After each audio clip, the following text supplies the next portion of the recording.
So yeah, the president of the United States, no matter who they are, get the snark from Patrick Yes, Barry. yes, and President Trump, I think, is fairly aware that he got the snark from me as well. Like this, when it comes to snarking the president, I'm not going to stop that. I think the president deserves to be snarked. So you're not afraid of attacking Trump.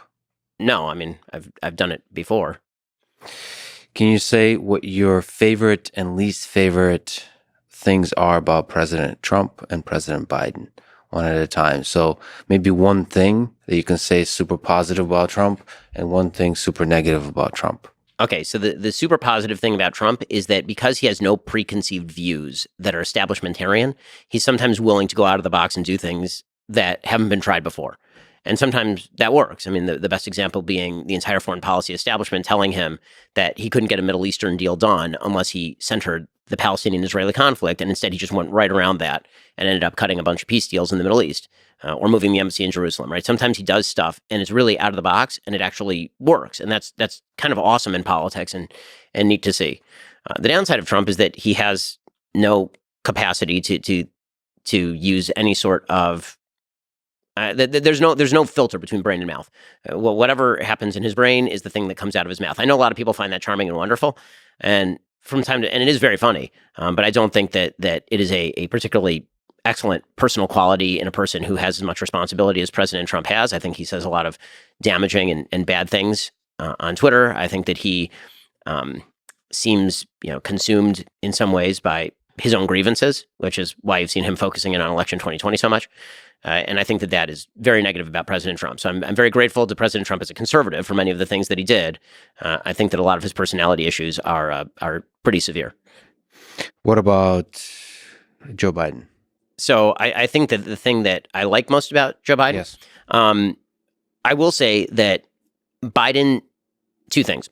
One, Biden seems to be a very good father by all available evidence, right? There are a lot of people who are put out kind of tape of him talking to Hunter and Hunter's having trouble with drugs or whatever. And I keep listening to that tape and thinking, he seems like a really good dad. Like the stuff that he's saying to his son is stuff that, God forbid, if that were happening with my kid, I'd be saying to my kid. Mm-hmm. And so, you can't help but feel for the guy. He's had an incredibly difficult go of it with his first wife and the death of members of his family, and then Bo dying. I mean, like that kind of stuff obviously is deeply sympathetic, and his he seems like a deeply sympathetic father. As far as his politics, he seems like a slap on the back, kind of guy, and I don't mind that. I think that's nice so far as it goes. It's sort of an old school politics where things are done with handshake and personal relationships. The thing that I don't like about him is I think sometimes that's really not genuine. I think that sometimes, I think that's his personal tendency, but I think sometimes he allows the prevailing winds of his party to carry him to incredibly radical places, and then he just doubles down on the radicalism in some pretty disingenuous ways. And there I would cite the Independence Day speech or the Independence Hall speech, which I thought was truly one of the worst speeches I've seen a president give. So you don't think he's trying to be a unifier in general? Not at all. I mean, that's what he was elected to do. He was elected to do two things: not be alive and be a unifier. Those were the two things. And when I say not be alive, I don't mean like physically dead. This is where the snark comes in. But what I do mean is that he was elected to not be particularly activist.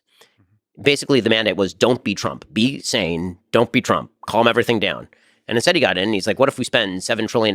What if we pull out of Afghanistan without any sort of plan? What if I start labeling all of my political enemies of the Republic? What if I start bringing Dylan Mulvaney to the White House and talking about how it is a moral sin to prevent the genital mutilation of minors? I mean, like this kind of stuff is very radical stuff. And this is not a president who has pursued a unifying agenda, which is why his approval rating sank from 60% when he entered office to low 40s or high 30s today. Unlike President Trump, who never had a high approval rating, right? Trump came into office and he had like a 45% approval rating. And when he left office, he had about a 43% approval rating. It bounced around between 45 and 37 pretty much his entire presidency. Biden went from being a very popular guy coming in to a very unpopular guy right now. And if you're Joe Biden, you should be looking in the mirror and wondering exactly why. Do you think that pulling out from Afghanistan could be flipped as a pro for Biden in terms that he actually did it? I think it's going to be almost impossible. I think the American people are incredibly inconsistent about their own views on foreign policy. In other words, we like to be isolationist until it comes time for us to be defeated and humiliated. When that happens, we tend not to like it very much. You mentioned Biden being a good father. can you make the case for and against the Hunter Biden laptop story, for it being a big deal and against it being a big deal? Sure. So the case for it being a big deal is basically twofold. One is that it is clearly relevant if the president's son is running around to foreign countries picking up bags of cash because his last name is Biden while his father is vice president of the United States. And it raises questions as to influence peddling for either the vice president or the former vice president using political connections. Did he make any money? Who was the big guy, right? All these open questions that obviously implicates, the questions to be asked. And then the secondary reason that the story is big is actually because of the reaction to the story. The banning of the story is in and of itself a major story. If there's any story that implicates a presidential candidate in the last month of an election, and there is a media blackout, including a social media blackout, that obviously raises some very serious questions about informational flow and dissemination in the United States. So no matter how big of a deal the story is, it is a big deal that there's a censorship of any relevant story. When there's a coordinated, collusive blackout, yeah, that's a serious and major problem. So those are the two reasons why it would be a big story. The two reasons, a reason why it would not be a big story, perhaps, is if it turns out, and we don't really know this yet, but let's say that Hunter Biden was basically off on his own, doing what he was doing, being a derelict or a drug addict or acting badly. And his dad had nothing to do with it. And Joe was telling the truth, and he really knew. But the problem is we never actually got those questions answered. So if it had turned out to be nothing of a story, the nice thing about stories that turn out to be nothing is that after they turn out to be nothing, they're nothing. The biggest problem with this story is that it wasn't allowed to take the normal life cycle of a story, which is original story breaks, follow-on questions are asked, follow-on questions are answered. Story is either now a big story or into nothing. The life cycle of a story is cut off right at the very beginning, right when it's born, then that allows you to speculate in any direction you want. You can speculate. It means nothing. It's nonsense. It's Russian. It's a Russian laptop. It's disinformation. Or on the other hand, this means that Joe Biden was personally calling Hunter and telling him to pick up a sack of cash over in Beijing, and then he became president and he's influence peddling. So this is why it's important to allow these stories to go forward. So this is why actually the bigger story for the moment is not the laptop. It's the reaction to the laptop because it cut off that life cycle of the story. And then, at some point, I would assume that there will be some follow-on questions that are actually answered. I mean, the House is pledging, if it goes Republican, to investigate all of this.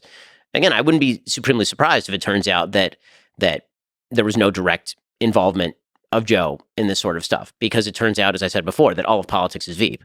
Mm-hmm. And this is always the story with half the scandals that you see, is that everybody assumes that there's some sort of deep and abiding, clever plan that some politician is implementing it. And then you look at it and it turns out, no, it's just something dumb, right? This is sort of perfect example of this, President Trump with the classified documents in Mar-a-Lago. So people on the left, it's probably nuclear codes. Probably he's taking secret documents and selling them to the Russians or the Chinese. And the real most obvious explanation is Trump looked at the papers and he said, I like these papers. And then he just decided to keep them, right? And then people came to him and said, Mr. President, you're not allowed to keep those papers. He said, who are those people? I don't care about what they have to say. I'm putting them in the other room in a box. Which is that it is highly likely that is what happened. And it's very disappointing to people, I think, when they realize it. The human brain, I mean, you know this better than I do, but the human brain is built to find patterns, right? It's what we like to do. We like to find plans and patterns because this is how we survived in the wild, is you found a plan, you found a pattern, you cracked the code of the universe. When it comes to politics, the conspiracy theories that we see so often, it's largely because we're seeing inexplicable events, unless you just assume everyone's a moron. If you assume that there's a lot of stupidity going on, everything becomes quickly explicable. If you assume that there must be some rationale behind it, you have to come up with increasingly convoluted conspiracy theories to explain just why people are acting the way that they're acting. And I find that, I won't say 100% of the time, but 94% of the time, the conspiracy theory turns out just to be people being dumb, and then other people reacting in dumb ways to the original people being dumb.